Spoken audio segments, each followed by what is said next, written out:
ఇక్కడ మనము ఈ 70 వారాల గురించి ఇంకోసారి క్లియర్గా చూసుకుందాం. సో 70 వారాలు అంటే 490 దినము లేదంటే సంవత్సరము అని ఫస్ట్ తెలుస్తుంది. 70 వారాలు 490 సంవత్సరాలు. సో ఇప్పుడు ఇది ఎక్కడి నుండి స్టార్ట్ చేయాలా? ఈ క్యాల్కులేషను మన మెస్సయా వరకు వస్తుంది. అభిషక్తుడు అంటే యేసుక్రీస్తు మొదట రాకడ వరకు వస్తుంది.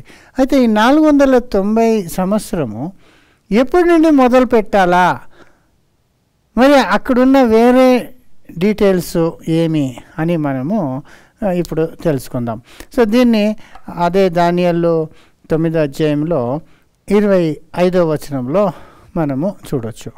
యెరూషలేమును మరలా కట్టించవచ్చునని ఆజ్ఞ బయలుదేరిన సమయం మొదలుకొని అభిషిక్తుడగు అధిపతి వచ్చి వరకు 7 వారములు పట్టునని స్పష్టముగా గ్రహించుము.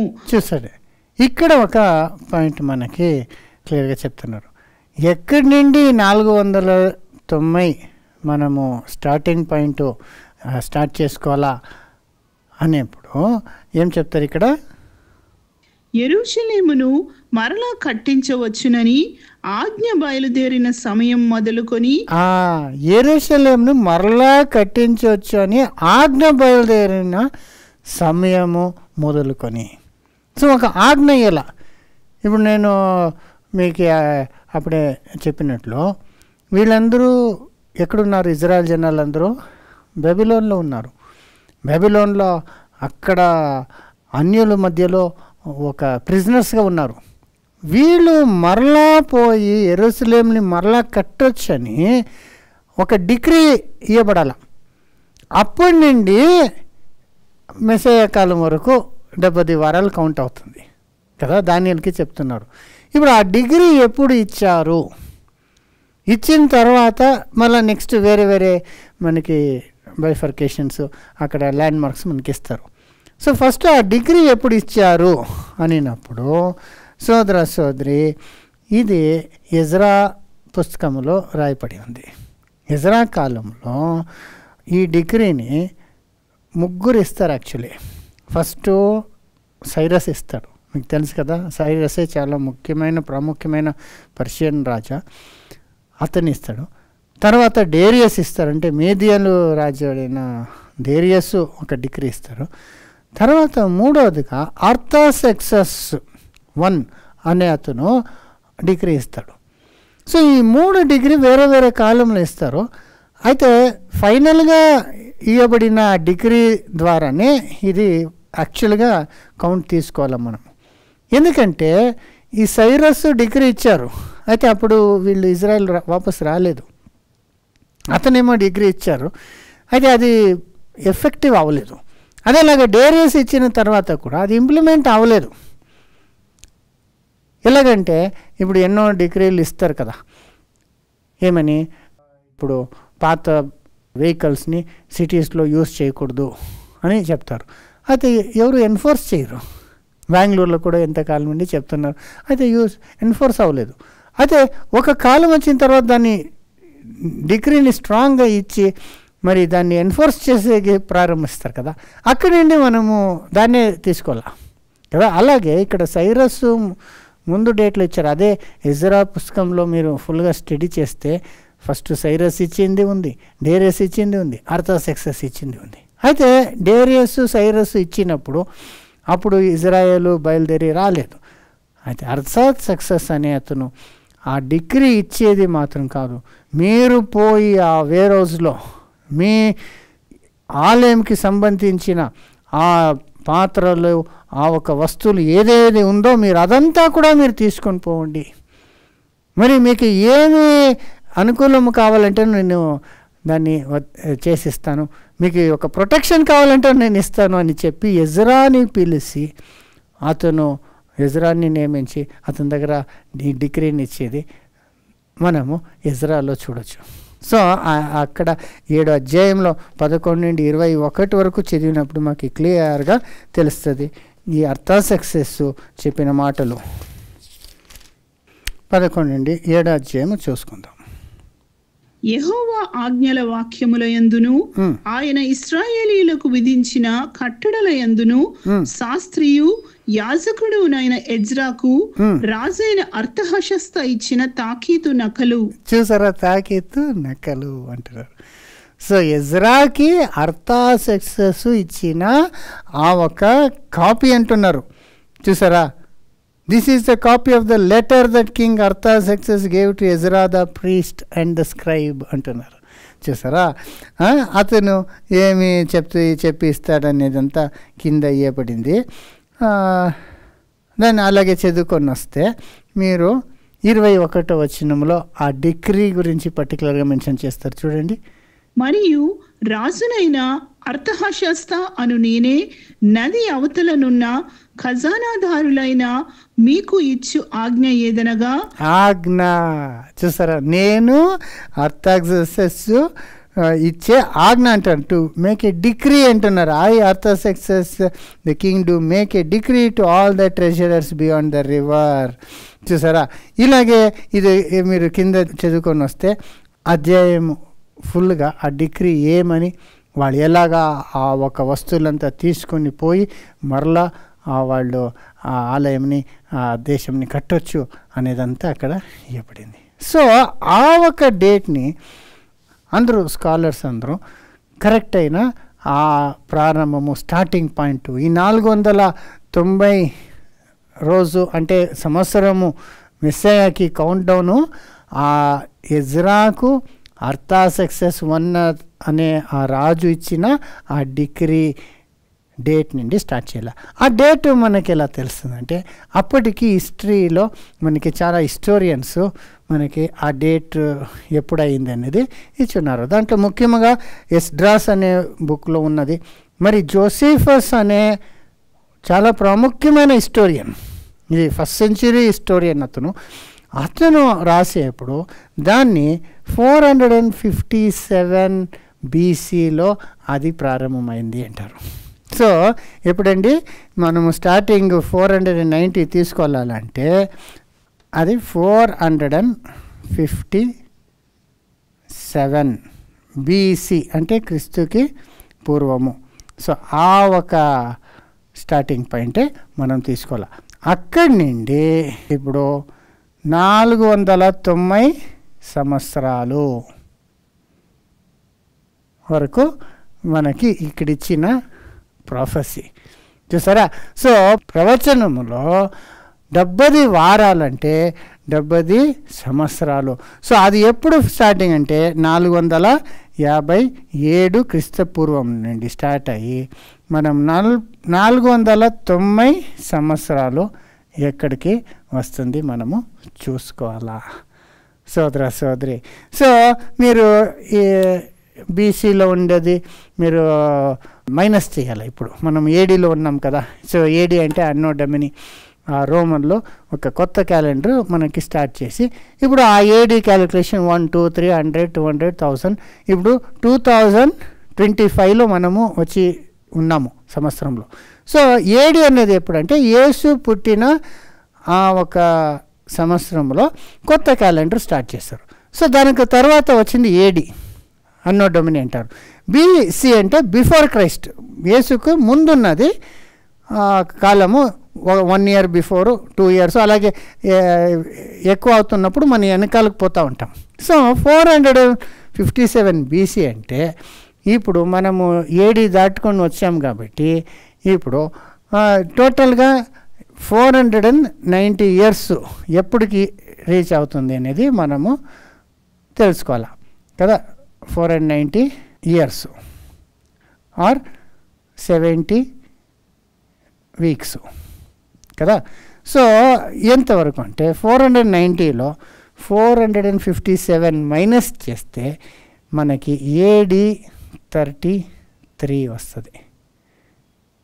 ఏమండి ఏడీ 33 అంటే క్రీస్తు పూర్వము అంటే క్రీస్తు శకము 33కి వస్తుందండి.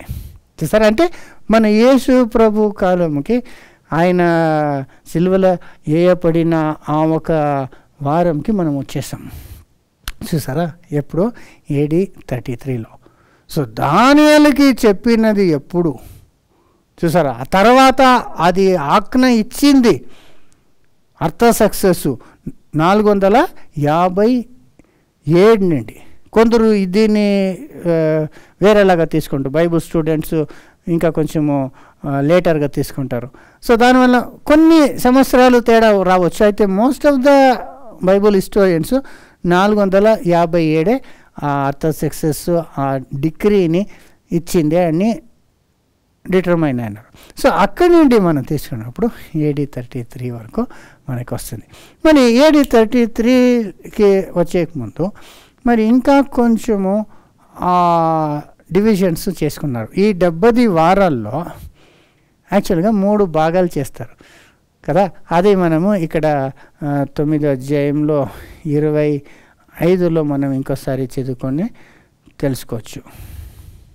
యెరూషలేమును మరలా కట్టించవచ్చునని ఆజ్ఞ బయలుదేరిన సమయం మొదలుకొని అభిషిక్తుడగు అధిపతి వచ్చే వరకు 7 వారములు పట్టునని.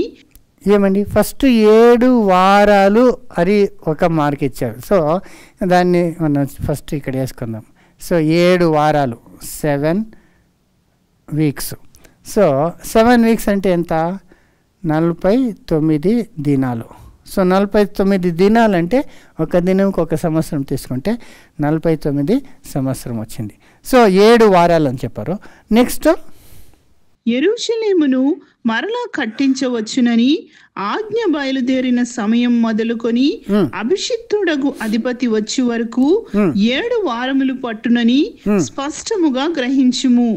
62 వారములు తొందరగల సమయములందు పట్టణపు రాజవీధులను కందకములను మరలా కట్టబడును. సో ఇది ఫస్ట్ 7 years చాలా శ్రమ కాలంలో కట్టబడుతుంది అని చెప్పి 26లో ఈ 62 వారములు జరిగిన పిమ్మట. ఏమండి, 62 వారాలు అని నెక్స్ట్ 62 వారాలు అన్నారు చూసారా. అది జరిగిన పిమ్మట అభిషిక్తుడు నిర్మూలము చేయబడును. సో అభిషిక్తుడు దానికి తర్వాత నిర్మూలమయ్యేది. ఇప్పుడు నెక్స్ట్ మనకి పాయింట్ ఏమి ఇచ్చారంటే 62 వారాలు 62 వీక్స్ అన్నారు. 62 వీక్స్ అంటే మనము ఇక్కడ చూడొచ్చు. చూడండి, ఫస్ట్ ఆఫ్ ఆల్ 7 వీక్స్ అంటే 49 days ఇది ఈ పీరియడ్. మరి 62 వీక్స్ అంటే 434 days వస్తుంది చూసారా. అదే 434 days ఆర్ ఇయర్స్. అది మనకి ఇప్పుడు ఇయర్స్ లెక్కలో మనము చూసుకుందాం. సో ఇప్పుడు 7 వీక్స్ ప్లస్ 62 ఎంత అయిందండి? 69 అయింది చూసారా. ఇప్పుడు ఇక్కడ మనకి అక్కడ ఒక డేట్ వస్తుంది. ఇది last week 70th week 69 week తర్వాత వచ్చేది ఇదే లాస్ట్ వీక్ వారము. సో 7 వారాలు ప్లస్ 62 వారాలు అంటే మనకి ఎక్కడికి వచ్చింది? ఇది 69వ వారము చూసారా. ఇది 69వ వారము ఇంతకాలం వస్తుంది. ఇది ఎప్పటికి వస్తుంది అని మీరు అదే మైనస్ చేసి చూడండి కదా. ఇప్పుడు 7 వీక్స్ అంటే 49 సంవత్సరము ప్లస్ 384 ఇయర్స్ అని మీరు చూస్తే 69 వీక్స్ అంటే మీకు ఇక్కడ 69 వీక్స్ అంటే 483 days వస్తుంది కదా. సో 483 days ఎప్పుడు రీచ్ అవుతుంది అంటే 7 years బిఫోర్ 490 కదా. 483 అంటే 7 years బిఫోర్ అంటే మీకు ఇక్కడ 26 AD వస్తుంది. ఓకే, మీరు దీన్ని 30 AD 33 అని ఇది మీరు తీసుకుంటే మీకు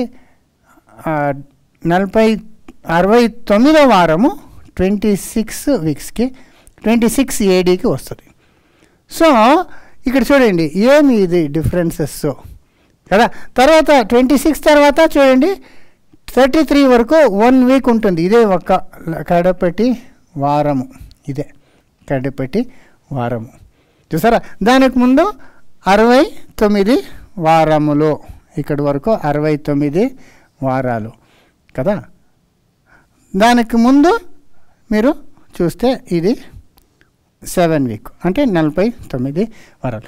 ఏమిది డిఫరెన్స్ అంటే సోదర సోదరి, ఈ ఫస్ట్ 49 సంవత్సరము ఫస్ట్ వీక్ వాళ్ళు వాపసు వచ్చి వాళ్ళు సెటిల్ అయ్యి ఆలయంని నగరంని కట్టడానికి పట్టిన టైము అని మనము తెలుసుకోవచ్చు. దానికే చెప్పింది 7 వారాలు ఫస్ట్ పోతుంది అని చెప్పారు కదా. ఇంకొకసారి చదవండి 25. యెరూషలేమును మరలా కట్టించవచ్చునని ఆజ్ఞ బయలుదేరిన సమయం మొదలుకొని అభిషిక్తుడగు అధిపతి వచ్చే వరకు 7 వారములు పట్టునని. ఏమండి 7 వారాలు? ఆజ్ఞ బయలుదేరింది 457లో కదా. అక్కడి నుండి 7 వారాలు అంటే 49 సంవత్సరము అది కట్టబడేదానికి. అప్పుడు మీకు తెలుసు కదా, ఎజ్రా ఉన్నారు, మరి నెహెమియా వచ్చి గోడని కడతారు. మరి అన్నీని ఓవర్సీ చేసేది చాలా ముఖ్యమైన వ్యక్తి. అతని గురించి మనము పోయిన క్లాసెస్లో చూసుకున్నాము. అది ఎవరండి? జెరుబ్బాబెల్. అతని గవర్నరు. ఆ జెరుబ్బాబెల్ వచ్చి వీళ్ళందరూ చేరి కట్టేదానికి అది 49 సంవత్సరం అవుతుంది. ఇదే ఒక ఆల్మోస్ట్ సేమ్ టైము యేసు టైంలో హెరోదు ఆ ఆలయంని రీబిల్డ్ అంటే రెనోవేట్ చేసి అంత టైం అవుతుందంటే అని మనము వాక్యంలో చూస్తాం. యేసు చెప్తారు కదా, ఈ ఆలయంని పడేయండి, నేను 3 రోజుల్లో కడతాను అన్నారు. అప్పుడు ఆ జనాలు ఏం చెప్పారు? ఇది కట్టేకి 46 సంవత్సరం అన్నారు. అంటే ఇంకా కడుతున్నారు అప్పటికి. ఇంగ్లీష్లో 46 ఇయర్స్ ఇన్ బిల్డింగ్ అంటే రోజు దాన్ని రెనోవేట్ చేసాకే 46 సంవత్సరం పట్టింది, నువ్వు 3 రోజుల్లో కడతావా అన్నారు. సో అలాగా ఇక్కడ 49 సంవత్సరంలో ఈ ఆలయము కట్టబడిందని మనము తెలుసుకోవచ్చు. సో 49 సంవత్సరం తర్వాత అక్కడి నుండి ఎక్కడి వరకు? మెస్సయా వరకు అన్నారు. చూసారా, అభిషక్తుడు అన్నారు. అభిషక్తుడు అంటే ఎవరు? యేసు. యేసు ఎప్పుడంటే యేసు పుట్టినప్పుడు కాదు, యేసు బాప్తిజము తీసుకున్నప్పుడు. చూసారా, యేసు బాప్తిజం తీసుకున్నప్పుడే పరిశుద్ధాత్మ వచ్చి ఆయన అభిషేకము పొందింది కదా. ఆ ఒక డేటే మనకి 26 వరకు వచ్చింది మనకి. ఇప్పుడు ఇది మనకి ఎక్కడన్నా బైబిల్లో ఉందా? బైబిల్లో యేసు ఎప్పుడు బాప్టిజం తీసుకున్నారు అనే లెక్క ఏమైనా ఉందా అంటే ఉంది. చాలా ఆశ్చర్యంగా ఉంటుంది. యేసు ఎప్పుడు ఆ బాప్టిజం తీసుకున్నారనే విషయము మనకి క్లియర్గా లూకు 3వ అధ్యాయంలో మనకి ఇవ్వబడింది. చదవండి, లూకు 3వ అధ్యాయము 1వ వచనం. తిబెరీ కైసరు ఏలుబడిలో 15వ సంవత్సరమందు యూదయకు పొంతి పిలాతు అధిపతిగాను, గలిలయకు హేరోదు చతుర్థాధిపతిగాను, ఇతూరయ త్రకోనీతి దేశములకు అతని తమ్ముడైన ఫిలిప్పు చతుర్థాధిపతిగాను, అబీలేనే దేశమునకు లుసానియా అధిపతిగాను, అన్నయు కైపయు ప్రధాన యాజకులుగాను ఉన్న కాలమున అరణ్యములోనున్న జకరియా కుమారుడైన యోహాను నద్దకు దేవుని వాక్యము వచ్చెను. సో ఎప్పుడు వచ్చింది యోహానికి దేవుని వాక్యము? యోహాను అరణ్యంలో ఉన్నారు కదా, అక్కడ తేను తినుకొని లోకస్ట్ అంతా తినుకొని కాచుకొని ప్రార్థనలో ఉన్నాడు. యెహోవా వాక్యం అతనికి ఎప్పుడు వచ్చిందంట? ఇది ఎప్పుడు అంటే ఇక్కడ చెప్పారు మళ్ళీ ఇంకోసారి. తిబెరీ కైసరు ఏలుబడిలో 15వ సంవత్సరమందు.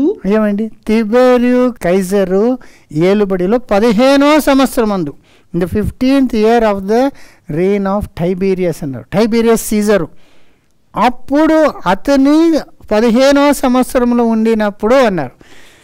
చూసారా, అక్కడ మనకి అది ఎప్పుడు అని డేట్ మనకి దొరికేస్తుంది. ఎందుకంటే అప్పటికి already historians dating system start చేస్తారు కదా. అప్పటికే వాళ్ళు ఇయర్స్ ఏ ఒక తేదీలో అనేదంతా మనకి ఎస్టాబ్లిష్డ్ డేట్. ఎందుకంటే కైజర్లు అంటే చాలా ముఖ్యమైన వ్యక్తులు కదా, వాళ్ళ గురించి హిస్టరీ రాసేప్పుడు ఆ సంవత్సరాలంతా కరెక్ట్గా లెక్కలు మనకి దొరుకుతాయి కదా. అది మాత్రం కాకుండా అతనిది మాత్రము చెప్పకుండా అక్కడ ఎన్ని ముఖ్యమైన వ్యక్తులు పేర్లు చెప్తారు చూడండి. ఎందుకంటే మనం కన్ఫ్యూజ్ అవ్వకూడదు, వేరే ఎవరో ఏదో కాలంలో కన్ఫ్యూజ్ అవ్వకూడదు అనే దానికి ఎంత జనం పేరు చెప్తారో దాన్ని ఒకసారి గమనించండి. తిబెరీ కైసరు ఏలుబడిలో 15వ సంవత్సరమందు యూదయాకు పొంతి పిలాతు అధిపతిగాను.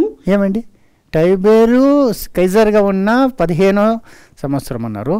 అదే సమయంలో పొంటి పిలాతు యూదయలో ఏమై ఉన్నారంట చూడండి. తిబెరీ కైసరు ఏలుబడిలో 15వ సంవత్సరమందు యూదయాకు పొంతి పిలాతు అధిపతిగాను. ఏమండి, యూదయకు పొంతి పిలాతు అధిపతిగా ఉన్నాడు. తర్వాత గలిలయకు హేరోదు చతుర్థాధిపతిగాను. ఏమండి, హేరోదు గలిలయకు చతుర్థాధిపతిగా ఉన్నాడు. తర్వాత ఇతూరయ త్రకోనీతి దేశములకు అతని తమ్ముడైన ఫిలిప్పు చతుర్థాధిపతిగాను. ఏమండి, అతడు తమ్ముడు ఇంకా 2 ప్రాంతంలో చతుర్థిగా అధికారం పొందుకున్నాడు. తర్వాత అబీలేనే దేశమునకు లుసానియా అధిపతిగాను. ఏమండి, లుసానియా అనే అతను అధిపతిగా ఉన్నప్పుడు అన్నయు కైపయు ప్రధాన యాజకులుగాను ఉన్న కాలమున.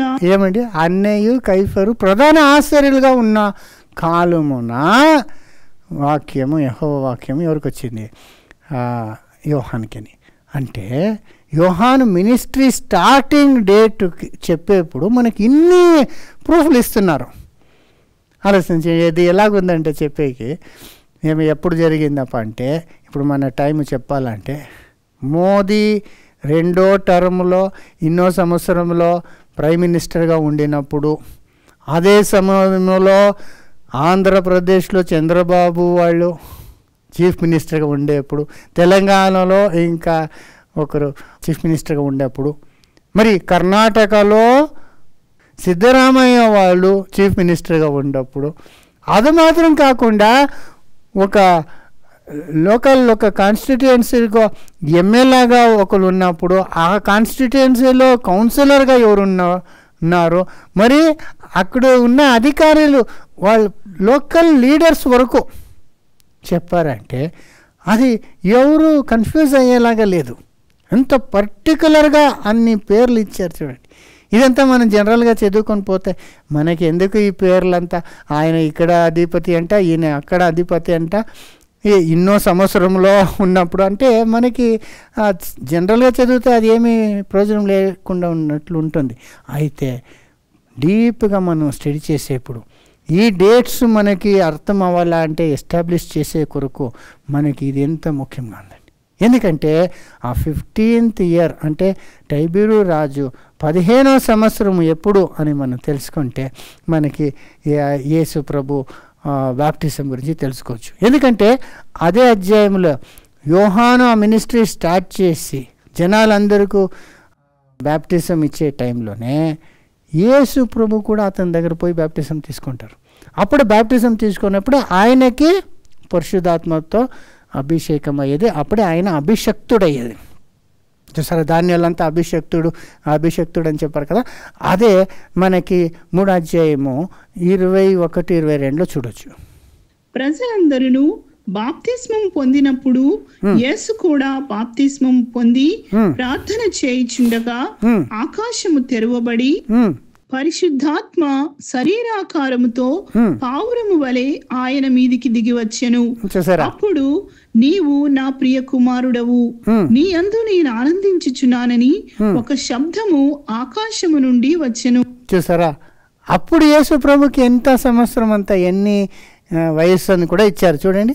యేసు బోధింప మొదలు పెట్టినప్పుడు ఆయన దాదాపు 30 ఏండ్ల ఈడు గలవాడు. ఏమండి, అప్పుడు ఆయన దాదాపు 30 ఏళ్ళు అన్నారు. చూసారా, ఇప్పుడు యోహాను మినిస్ట్రీ స్టార్ట్ చేసిన డేట్ మనకి ఇవ్వబడింది.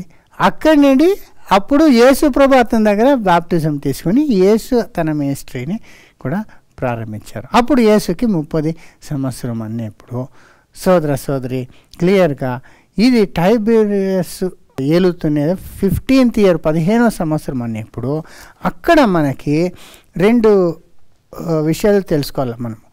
టైబీరియస్ ఫస్ట్ రూల్ చేసేప్పుడు అగస్టస్ రాజు ఉన్నారు కదా కైజరు, అతను ఎండింగ్ స్టేజ్లో వచ్చేస్తారు. అతనికి చాలా ఒళ్ళు బాగలేకుండా అస్వస్థుడిగా ఉన్నప్పుడు అతను ఇంకా కైజర్గా ఇంకా బతుకున్నప్పుడే ఇతన్ని నామినేట్ చేస్తారు, టైబీరియస్ని నువ్వు ఏం చెయ్యని, పరిపాలన చేయని. తర్వాత అగస్టస్ చనిపోయిన తర్వాత టైబీరియస్ ఇండివిజువల్గా తన్ని ఒక పరిపాలనని ప్రారంభిస్తారు. సో ఈ 2 డేట్లు కూడా మనము కన్సిడర్ చేసుకోవాలి. ఎందుకంటే ఫస్ట్ అగస్టస్ రాజు కూడా ఇతను పరిపాలన చేసేది ప్రారంభించేది ఎప్పుడంటే AD 12 క్రీస్తు శకము 12వ సంవత్సరంలో ప్రారంభిస్తాడు. అప్పుడు మీరు తీసుకుంటే 15వ సంవత్సరం ఎప్పటికి వస్తుందంటే 27 క్రీస్తు శకంకి వస్తుంది. చూడండి, ఆల్మోస్ట్ దగ్గర వచ్చింది. చూసారా, ఇక్కడ నుండి మనం 457 నుండి తీసుకొని వచ్చితే 26 వచ్చింది. ఇప్పుడు 12వ సంవత్సరం అంటే 27 వస్తుంది. అంటే ఆ ఒక సంవత్సరంలో ఎప్పుడు ఎగ్జాక్ట్గా తీసుకున్నారో మనకి తెలియదు కదా. యోహాను ఆయన మినిస్ట్రీ స్టార్ట్ చేశారు, యేసు వచ్చి ఎప్పుడు తీసుకున్నారు అది ఎగ్జాక్ట్గా మనకు తెలియదు. కాబట్టి అక్కడ ఆల్మోస్ట్ సేమ్ 1 ఇయర్లో వస్తుంది. మరి ఇంకొక లెక్కం ఏమంటే అగస్టస్ కైజర్ చనిపోయిన తర్వాత ఇతను ఇండివిజువల్గా పరిపాలన చేసిన డేటు అది AD 14 అంటారు, అంటే క్రీస్తు శకము 14వ సంవత్సరంలో. అది మీరు దానికి 15 సంవత్సరం చేర్చుకుంటే 29 AD వస్తుంది. అంటే 29 కూడా ఆల్మోస్ట్ ఆ ఒక్క రేంజ్లోనే వస్తుంది, 2 ఇయర్స్ గ్యాప్ వస్తుంది అంటే. సో ఈ ఒక్క ఇయర్ ఈ పక్క ఉండొచ్చు, ఆ పక్క ఉండొచ్చు. కొందరు మనము అతను అగస్టస్తో పరిపాలన స్టార్ట్ చేస్తారు కదా, అక్కడి నుండే లెక్క తీసుకుంటే మనకి 27 వస్తుంది, అదే కరెక్టు అని చెప్పొచ్చు. అదే సమయంలో కొందరు లేదు 14వ క్రీస్తు శకం ADలో అతను ఇండివిజువల్గా ఇండిపెండెంట్గా పరిపాలన చేస్తారు, అప్పుడు నుండి తీసుకోవాలి, అప్పుడు తీసుకుంటే 29. మీరు ఎలా చూస్తేనో ఈ ఒక వారంలోనే వచ్చేస్తుంది. చూసారా? సో సోదర సోదరి, మనకి almost near date of baptism మనకి దొరుకుతుంది. సో మనం ఇప్పుడు 26 అనే మనం తీసుకుంటాను. ఇప్పుడు 26 to 23 7 సంవత్సరం వస్తుంది కదా.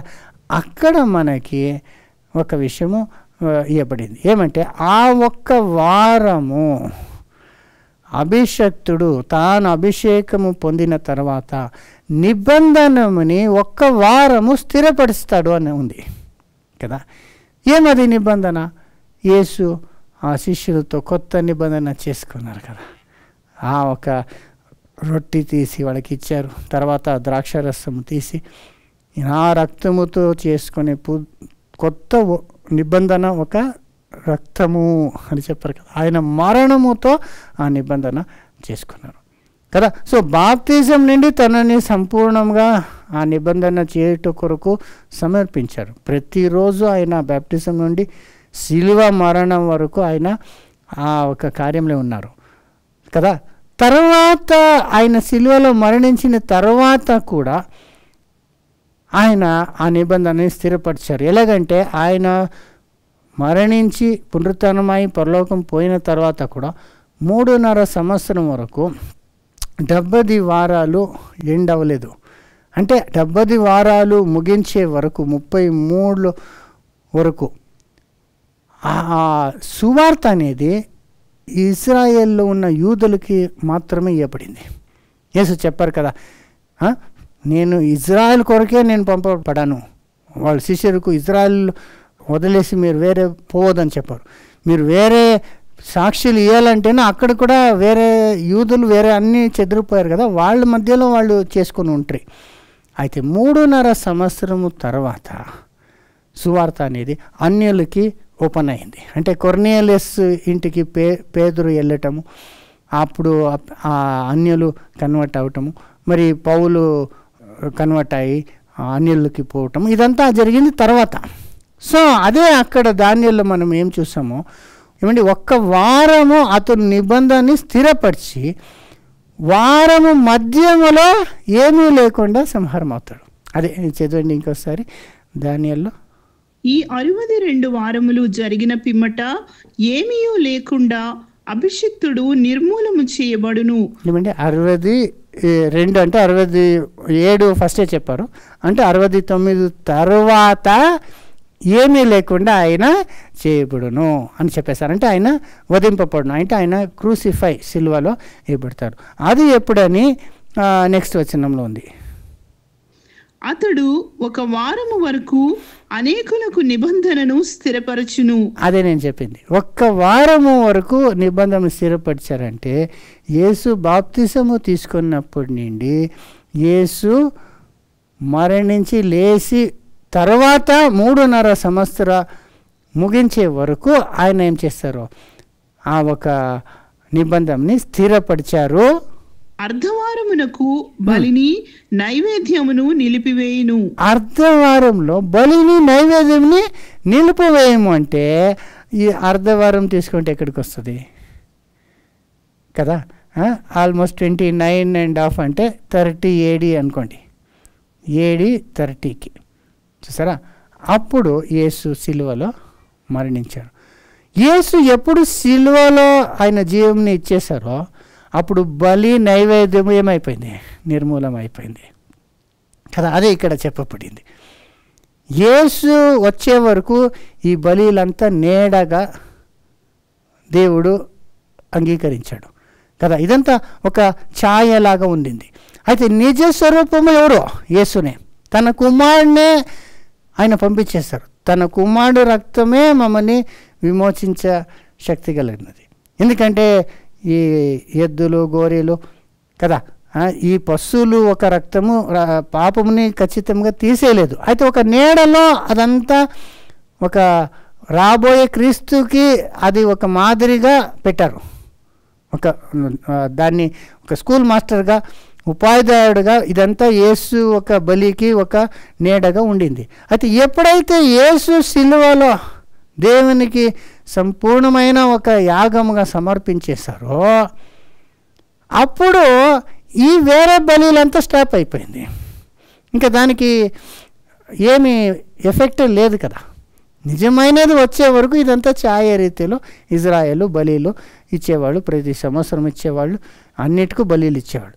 అయితే యేసునే వచ్చి తన జీవుని ఇచ్చిన తర్వాత ఈ బలి నైవేద్య ఇదంతా ఏమైపోయింది, స్టాప్ అయిపోయింది. యేసునే నిజమైన బలి అయిపోయారు చూసారా. సో సోదర సోదరి, దానికి తర్వాత దేవుడు ఏ బలిని ఆయన అంగీకరించేది లేదు. యేసునే బలి, యేసు మూలంగానే పాప క్షమాపణ, సమాధానం, ఆశీర్వాదం అన్నీ యేసు మూలంగా వచ్చేది. అదే ఇక్కడ చెప్పబడింది చూడండి. అతడు ఒక వారము వరకు అనేకులకు నిబంధనను స్థిరపరచును. అర్ధవారమునకు బలిని నైవేద్యమును నిలిపివేయును. చూసారా, అర్ధవారం కంటే కరెక్ట్గా ఈ ఫైనల్ వీక్లో, ఈ ఫైనల్ వీక్ వస్తుంది కదా, అది మీరు 26 to 33 అని అనుకోవచ్చు. కొంచెము వెనకాల ముందు ఇది షిఫ్ట్ అవుతూ ఉంటుంది. ఎందుకంటే ఏడి ఫిక్స్ చేశారు కదా, అన్నో డొమిని అనే ఆ సంవత్సరము, అది ఎగ్జాక్ట్గా లేదు అని కూడా అనేకలు అనుకుంటున్నారు. So we can tell perfectly ఏ సంవత్సరం అని. బట్ అందరూ స్కాలర్స్ ఏం చెప్పేది 30 నుండి 36 ఆ ఒక ప్రాంతంలో ఇది జరిగి ఉంది, ఆ టైంలోనే ఆ మధ్యలో ఎప్పుడో ఇది జరిగి ఉందని. సో అక్కడ మీరు తీసుకుంటే ఇక్కడ 26 అంటే ఇక్కడ 33 వరకు, ఇది ఫైనల్ 1 వీక్ తీసుకుంటే అర్ధవారంలో యేసు బలి అయ్యారు. సో యేసు బలి అయిన తర్వాత నేను అప్పుడే చెప్పాను కదా, 3.5 సంవత్సరము ఇంకా బయటకు పోలేదు. ఇజ్రాయెల్కి ఆ ఛాన్స్ ఇచ్చారు. ఎందుకంటే అప్పుడే ఏం ఎండ్ అయ్యేది, వాళ్ళకి ఇచ్చిన 490 సంవత్సరం 70 వారాలు, అది ఫినిష్ అయ్యే వరకు యేసు అన్యులకి పోయి ప్రీచ్ చేయలేదు. ఒకసారి వాళ్ళే ఎదుకొని వచ్చి అడిగినప్పుడు కూడా పిల్లలకి ఇచ్చేది కుక్కలు వేయకూడదు అని కూడా చెప్పేశారు. ఎందుకంటే ఇజ్రాయెల్కి ఫుల్ దేవుడు అంత టైం ఇచ్చాడు. అది తర్వాత ఎప్పుడైతే ఆ ఒక వారం అయిపోయిందో యేసు చనిపోయి 3.5 సంవత్సరం అయిపోయిందో అప్పుడు అన్యులకి డోర్ ఓపెన్ చేశారు. అప్పటి నుండి ఇజ్రాయెల్కి ఆ స్పెషల్ స్టేటస్ లేదు, అన్యులకి డోర్ ఓపెన్ అయిపోయింది. సో సోదర సోదరి, ఇక్కడ మనం చూసేదంతా ఇది ఆ ఫైనల్ వీకు అప్పుడే జరిగిపోయింది. 69 వచ్చి 26కి ఎండ్ అవుతుంది. 7 వారాలు 62 వారాలు చేస్తే 69వ వారము క్రీస్తు శకం 26కి వస్తుంది. మరి ఈ 70వ వారం అంటే 7 సంవత్సరం తర్వాత 33లో 70 సంవత్సరము అప్పుడే ఎండ్ అయింది. సో దాన్ని తీసి లేదు క్రీస్తు విరోధి వస్తాడు 2000 ఇయర్స్ తర్వాత ఇప్పుడు మన కాలంలో ఈ ఒక వారము జరుగుతుందంటే దానికి దీనికి ఏ ఒక సంబంధము లేదు. సో సోదర సోదరి, ఇక్కడ చెప్పబడిన విషయాలంట అంటే నాశనము చేస్తారు కదా అని చెప్పబడింది. అతను నాశనం చేస్తాడు, ఆలయముని అంతా కొట్టేస్తాడని ఉంది కదా.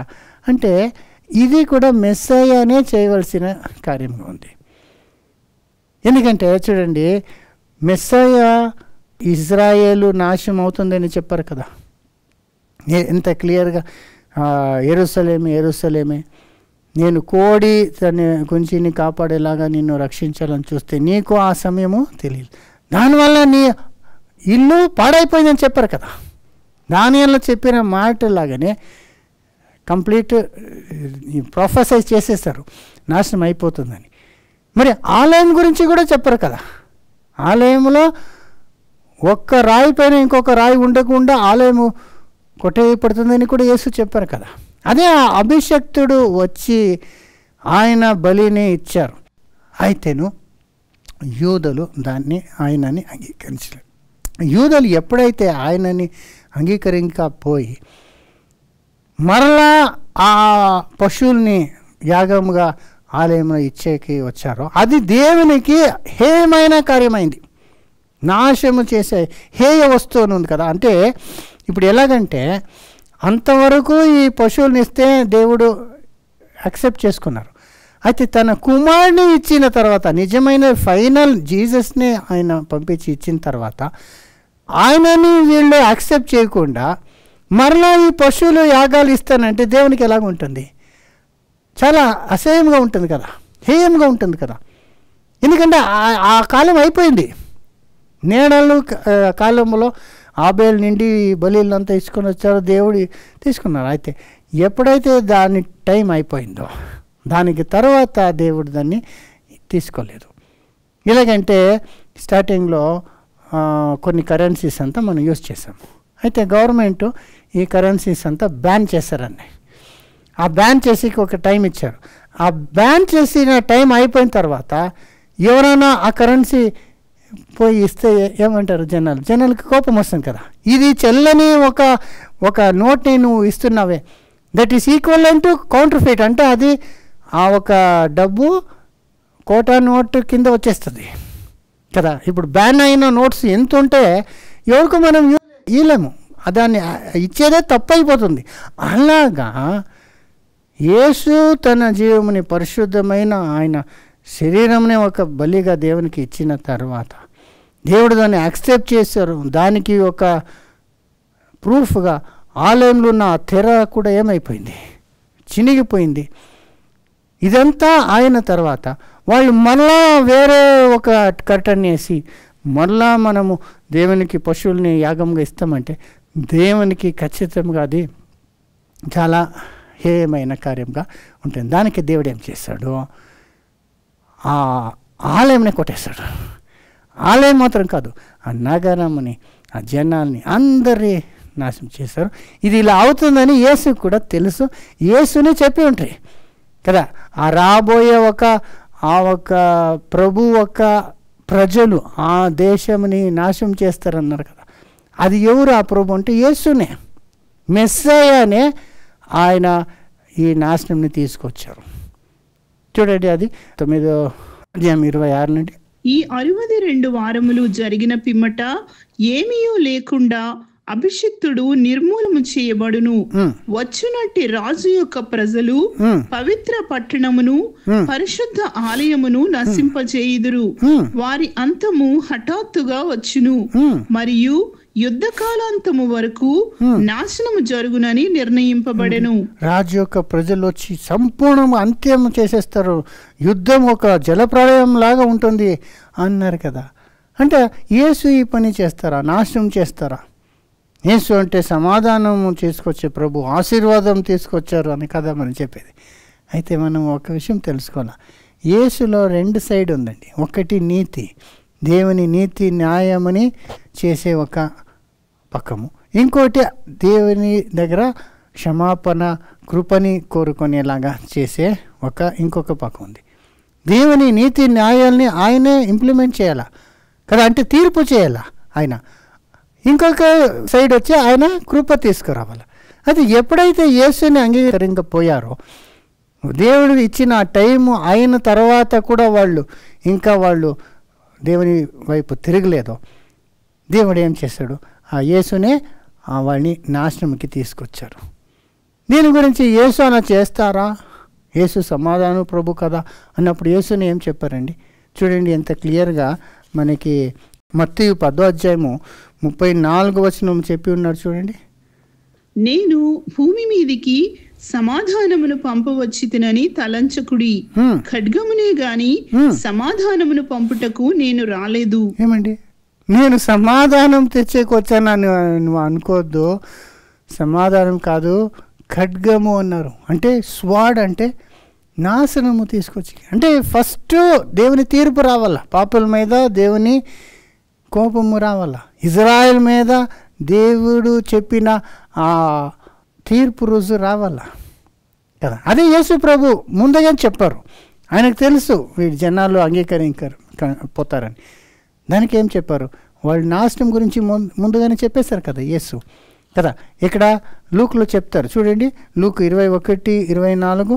వారు కత్తివాత కూలుదురు, చెరపట్టబడిన వారై సమస్తమైన అన్యజనముల మధ్యకు పోవుదురు. అన్యజనముల కాలములు సంపూర్ణమగు వరకు యెరూషలేము అన్యజనముల చేత త్రొక్కబడును. ఏమండి, ఎంత క్లియర్గా చెప్పారు కదా. కత్తి ద్వారా కూలుదురు చెప్పేశారు, చెరపోతారు, యెరూషలేము అన్య జనుల కాళ్ళ కింద తొక్కబోయబడుతుంది చెప్పేశారు యేసు కదా. ఆలయం గురించి కూడా చెప్పారు. వాళ్ళ ఆలయం ఎంత బాగుంది కదా అని చెప్పినప్పుడు ఏమన్నారండి? 6వ వచనం దాంట్లోనే 21:6. ఆయన ఈ కట్టడములు మీరు చూచుచున్నారే, వాటిలో రాతి మీద రాయి ఉండకుండా అవి పడద్రోయబడు దినములు వచ్చుచున్నవని చెప్పెను. చూసారా, రాయి మీద రాయి ఉండదు ఈ ఆలయంలో యేసు చెప్పారు కదా. అదే ఇక్కడ చెప్పబడింది. ఇక్కడ దానియేలులో రాబోయే ఆ ప్రభు ప్రజలు వచ్చి ఆలయముని మరి నగరముని అన్ని నాశనం చేసేస్తారు అని చెప్పేస్తారు క్లీన్గా. ఎందుకంటే దేవుని తీర్పు వాళ్ళ మీద వస్తుంది. వాళ్ళు యేసు ప్రభువుని అంగీకరించలేదు కాబట్టి, మరలా వాళ్ళు వేరే యాగాల్ని పశువుల్ని వాళ్ళు యాగముగా ఇస్తున్నారు కాబట్టి దేవుడు ఆ దేశముని వాళ్ళ ఆలయముని ఆ జనాల్ని అందరినీ నాశనం చేశారు. అది ఆ రోజులు వస్తున్నదని యేసు చెప్పారు కదా. ఎంత ఫాస్ట్గా వచ్చిందంటే యేసు ఆ మాటలు చెప్పి 40 సంవత్సరంలో అది వచ్చేసింది. దానిలో చివరిలో చదివాం కదా, ఆ నాశనము చేసే ఆ మనుషుడు వచ్చి అన్నీ నాశనం చేస్తున్నాడు. అది ఎప్పుడు జరిగిందంటే AD 70లో, అంటే క్రీస్తు శకము 70లో రోమలు టైటస్ వచ్చి కంప్లీట్గా ఆ యెరూషలేముని ఆలయంని అంతా నాశనం చేసి జనాన్నంతా చెర తీసుకుపోతాడు. అంటే ఇది యేసునే మెస్సయ చేయవలసినది, మెస్సయ ద్వారా వచ్చే తీర్పు ఇది. ఎందుకంటే మెస్సయ అనే ప్రభు ఆ అభిషక్తుడిని వీళ్ళు అంగీకరించుకోలేదు, యాక్సెప్ట్ చేయలేదు, నమ్మలేదు. దానికే నేను ఖడ్గము తీసుకొచ్చేకి వచ్చి ఉన్నాను అని యేసు చెప్పినట్లే ఆ ఖడ్గము రోమన్ మూలంగా వచ్చింది. రోమన్స్ ఎవరండి? దేవుడే తీసుకొచ్చింది వాళ్ళని. ఎలాగా నెబుకద్నెజర్ని బబిలోన్ నుండి తీసుకువచ్చి ఆ మొదట ఆలయంలో ఉన్న అంత్యకాలంలో దాన్ని అంతా నాశనం చేసి జనాల్ని చెర తీసుకొని పోయారో అదే దేవుడు ఇక్కడ టైటస్ అనే రోమన్ జనరల్ని యూజ్ చేస్తాడు. దేవుడు తన తీర్పుని తీసుకొచ్చేకి ఎవరినైనా ఉపయోగించవచ్చు. ఆ రీతిగా యేసు ప్రభు ఈ రోమా జనాల మూలంగా ఇజ్రాయెల్ని సంపూర్ణంగా నాశనం చేశారు. దానివల్ల సోదర సోదరి యేసు క్లియర్గా ఒక సమయంలో చెప్తారు, ఇక్కడ నిలిచి ఉన్న వాళ్ళలో అనేకలు ఆ దినము చూసే వరకు చావుని చూడరు అని చెప్పేశారు. అంటే ఏమర్థము? యేసు చెప్పిన ఆ మాటల్లో వినిన వాళ్ళు ఇంకా బతుకున్నారు. ఎందుకంటే 40 సంవత్సరములో అది జరిగిపోయింది. అంటే అప్పుడున్న వినిన వాళ్ళు ఇంకా బతుకున్నప్పుడే ఇదంతా యేసు చెప్పింది అక్షరాలుగా జరిగింది వాళ్ళు చూశారు. సో సోదర సోదరి, దానియేలు 9వ అధ్యాయంలో ఉన్న ఆ 70 వారాలు, ఆ 69 వారాలంటే ఏమి, దానికి ముందు 7 వారాలంటే ఏమి కదా, తర్వాత 69వ వారం తర్వాత చివరి 1 వారం అంటే ఏమి, అదన్నీ మనం చూసినప్పుడు ఇదంతా మెస్సయ గురించి చెప్పబడింది. దానికి తర్వాత వచ్చిన నాశనం అంతా ఇజ్రాయెల్ పైన యేసుని మూలముగా వచ్చిన నాశనము దాని గురించి చెప్పబడింది. దీన్ని మనము తీసి యుగ అంత్యములో ఈ క్రీస్తు విరోధికి మనం పోల్చి ఆయన గురించి ఇక్కడ చెప్పబడింది నేను చెప్పేది టోటల్ నాన్సెన్స్ అండి. ఈ దానియేలు 9వ అధ్యాయంలో క్రీస్తు విరోధి గురించి, యాంటీ క్రైస్ట్ ఆలయం కడతాడు, అక్కడ కూర్చుంటాడు, 7 సంవత్సరం చేస్తాడు, ఇదంతా చెప్పేదంతా ఏ ఒక్క అవకాశము లేదు అనేది మనం బాగా తెలుసుకున్నాం. So but actual anti Christ అంటే అతను ఎవరు, అతను ఎంతకాలం అనేప్పుడు ప్రకటన అప్పుడే చదివాం కదా, 3.5 సంవత్సరములు అని వచ్చింది కదా, 42 వారాలు అని చూసాం కదా, 1260 రోజులను చూసాం కదా. దాన్ని కూడా మనము ఏ రీతిగా ఈ 70 వారాలు ఒక దినం అంటే 1 సంవత్సరంగా తీసుకున్నామో అక్కడ కూడా 3.5 సంవత్సరం అని రోజులుగా చూస్తే 1260 రోజులు వస్తుంది. అక్కడ కూడా 1 దినము 1 సంవత్సరంగా మనము తీసుకొని చూసినప్పుడు it's a long period of time.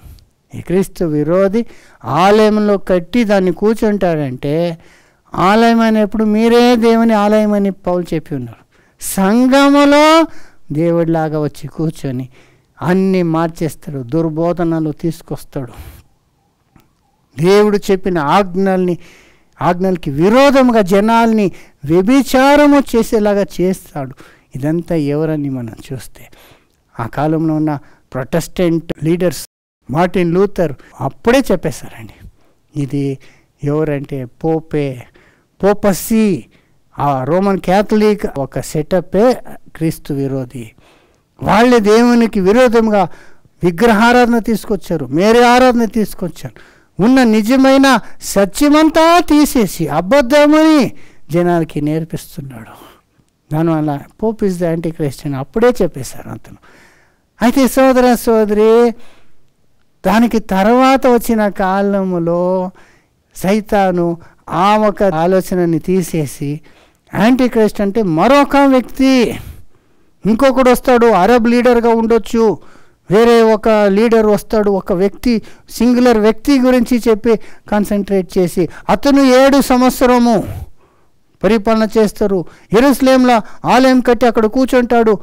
ఇదంతా ఆ ఒక డాక్ట్రిన్ థియరీ స్ట్రాంగ్గా తీసుకొచ్చారు. ఎందుకంటే నిజమైన క్రీస్తు విరోధి పోపు, ఆ పోపులు వచ్చే ఒక పోపు కాదు, వాళ్ళ ఆ ఒక పదవీలు కూర్చొని వాళ్ళు చేసే కార్యాలు అది జనాలకి మూసేయాలని, తెలియకుండా ఉండేలాగా చేయాలని డైవర్ట్ చేసేసారు. ముఖ్యంగా రోమన్ క్యాథలిక్లో జెసూయిట్స్ అనే ఆ వర్గము ఈ ఎడ్యుకేషన్ ఇన్స్టిట్యూట్స్ అంతా వాళ్ళే సెటప్ చేసింది, వాళ్ళ మూలంగా వచ్చింది. స్లోగా యాంటీ క్రైస్ట్ అంటే ఒక అరబ్ లీడరు, అతను వచ్చి ఆలయంని కడతాడు, అక్కడ కూర్చొని అందరికి ముద్ర వేసి కంట్రోల్ చేస్తాడు. నిజంగా ఆలోచించండి, నిజంగా అక్కడ 3 ఆలయం కట్టేకి అవుతుందా? దేవుడు అనుమతిస్తాడా? ఎందుకంటే ఇప్పుడు వాళ్ళ ఆలయం కట్టి మరలా బలులు ఇస్తారంటే ఇది దేవునికి యాక్సెప్టబుల్గా ఉంటుందా? లేదు. ఇన్ఫ్యాక్ట్ అది జరగదండి. అది జరగాలంటే లోకమే అంతిమైపోతుంది. ఇజ్రాయెల్ మరలా అక్కడ ఆలయం కట్టాలని పోతే ఖచ్చితంగా హోల్ అరబ్ వరల్డ్ దానికి విరోధంగా యుద్ధానికి వచ్చేస్తారు. అదే అర్మగెద్దన్ యుద్ధంలో నాశనం అయిపోతుంది. ఇంత డేంజరస్ ఒక కార్యము ఒకడు చేస్తాడు. అక్కడ తన విగ్రహమును పెట్టేసి అందరూ దానికి వంగేలాగా చేస్తాడు. అందరూ ముద్ర వేయించుకుంటారు. అంటే ఇది జరిగే కార్యం అండి? అక్షరాలుగా అది జరుగుతుందా? ఇదంతా సింబాలిక్గా ఉందండి. ఆలయం అంటే సంఘము, ముద్ర నెత్తిలో చేయిలో అంటే ఆ ఒక విశ్వాసముని చెడగొడతాడు, వాళ్ళ బోధనని చెడగొడతాడని అర్థం. అది వాళ్ళు ఆ రీతిగా వాళ్ళ కింద కంట్రోల్గా వస్తారని అర్థం. అది దాన్ని అక్షరాలుగా తీసుకోలేము. ఇంత క్లియర్గా రాసిన తర్వాత ఎవరైనా పోయి మార్క్ వేపించుకుంటారా? ఎవరైనా ముద్ర వేయించుకుంటారండి? అలాగే జరిగేదే లేదు. దానివల్ల ఈ 7 year ట్రిబులేషన్, యాంటీక్రైస్ట్ వచ్చి ఆలయంలో కూర్చొని ఇదంతా చేస్తాడు. ఇదంతా ఒక ఫాల్స్ ఒక అండర్స్టాండింగ్. దానివల్ల నిజంగా 7 సంవత్సరము 70 వారాలంటే ఏమి అని చూసుకున్నాము. అయితే ఈ యాంటీక్రైస్ట్ అంటే పోపసి అని ఎప్పుడు అది ఒక్క వ్యక్తి కాదు. ఇప్పుడు బై ద వే ఇప్పుడున్న పోపు అడ్మిట్ అయ్యి నిమోనియా వచ్చి చావు బతుకులో ఉన్నాడు కదా, అతని పోతే ఇంకొకరు వస్తారు. ఇది ఒక్క వ్యక్తులు కాదు, వాళ్ళు ఉన్న ఒక సీట్కి చెప్తారు. డెలా చీఫ్ మినిస్టర్ అంటే అది ఎవరైనా ఉండొచ్చు. అలాగా ఆ ఒక సీట్ అది. దానివల్ల పోయిన క్లాస్లో కూడా చూసాం, దేవుని ఆ 7వ ఆ పాత్రని దానిపైన వేసినప్పుడు అది కూడా నాశనం అవుతుందని. సో సోదర సోదరి, దీని గురించి డీటెయిల్గా అది కాలం ఎలా మనము లెక్క పెట్టాలా, అది ఎప్పుడు అంతేం వస్తుంది, ఇదంతా మనం వేరే క్లాస్లో దేవుని చిత్తం ఉంటే డీటెయిల్గా చూసుకుందాము. సో ఈ రోజులో మనం చూసుకున్న ఈ క్లాస్లో మనం ముఖ్యంగా 70 వారాలంటే ఏమి, మరి 7 సంవత్సరము శ్రమకాలం అనేది బైబిల్లో లేదు అని తెలుసుకున్నాం. దానివల్ల దేవుడు ఈ వాక్యంని ఆశీర్వదించాడు.